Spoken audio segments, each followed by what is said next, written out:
everybody, it is John the Comic Guy, and actually today I'm going to be a record guy because I'm going to take you through my process of spin cleaning a record. So spin cleaners can clean 7-inch, 10-inch, or 12-inch records, right? Today I'm going to take you through a 7-inch record because I'm going to clean this 45, Lay Lady Lay by Bob Dylan, and if you don't remember when I picked this up, I got it from the $35 vinyl collection that I picked up. Click the link above and you'll see the video of the day I actually got this record. So if you're a comic book person, I would say stick around because record people are just as fastidious as comic book people. And this is a short video, but I think you're going to find it interesting. For you record people, let me know, do you spin clean all your records or do you wash all your records? I would advise doing so, right? I don't put any vinyl on my turntable unless I have washed it. Also, by the way, because I buy so many collections, if these records are staying in my collection, I also disinfect the covers, right? I would think you guys would as well. But let me know. Sound off in the comments section if you also clean the covers. I use Lysol wipes or Clorox wipes. I used to actually get a little squirrely about the Clorox wipes, wondering if they had some kind of a bleaching agent in there, but after doing this all these years, I have not damaged one of my covers. I will not make you guarantees. So I would say you want to test things out on your own, but personally, I have never damaged a single one of my covers, and you probably have seen my cover pressing video. If not, click on this link and you'll see how I properly press record covers, which is far easier than pressing a comic book. But I am quite fastidious about cleaning the records, not only the vinyl, but I use those Clorox wipes. So stick around. Let me get the camera and I will show you how I spin clean a record.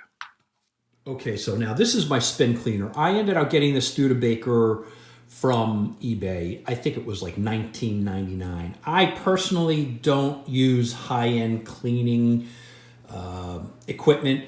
The Studebaker came with these two pads in which you're going to see I'm gonna drench them with the solution that I create, and then of course you have these two spin wheels, and I'm going to set it for the 7-inch 45 setting for the 45. So now the solution I pre-made, again, this is what came with the Studebaker, but this has been long used up. What I'll do is I'll make my own solution, which is 75% distilled water, 25% alcohol.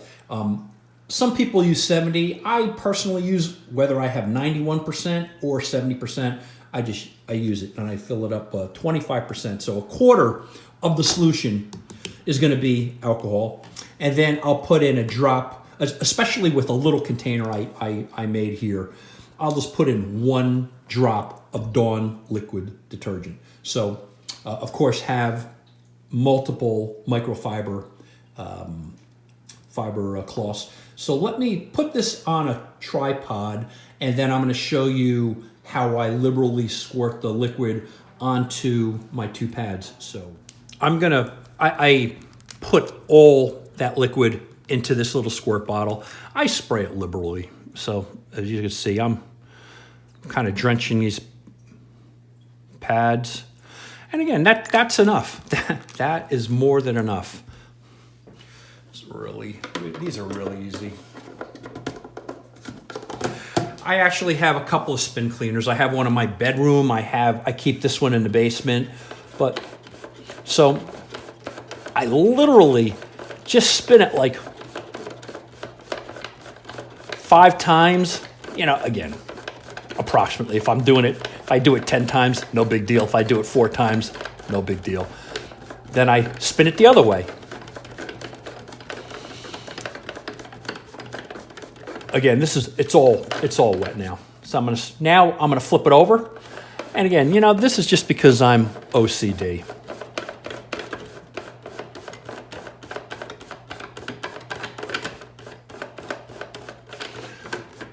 And again, I'll do the same process, spin it the other way. And now I'm going to dry it with the microfiber cloths.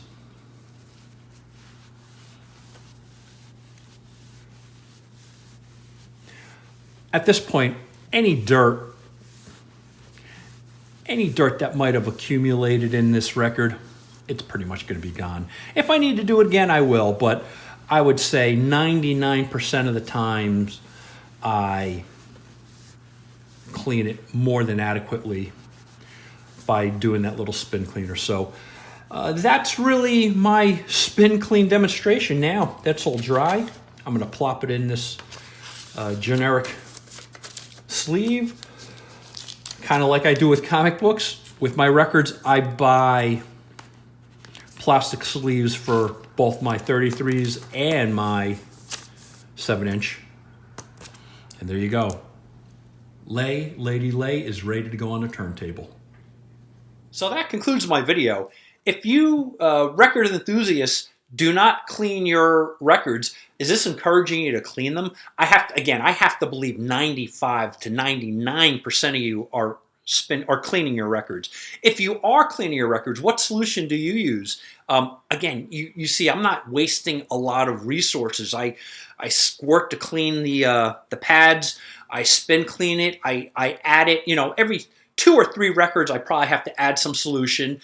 But it really is a very affordable way that I have successfully cleaned all of my thousands and thousands of albums, and I have not had any problems. So I'm curious on your thoughts, and if you also use the same kind of spin cleaner, right? I know some of you guys have $1,000 pieces of equipment that will do hypersonic removal of some dirt, and that's just really not in my budget. I'm not there, and honestly, the spin cleaning has worked for pretty much my entire 50 years of record collecting. So I think I'm going to stay with the way I'm doing it. But I'm curious on your thoughts and on the way you clean your records, if you clean them at all.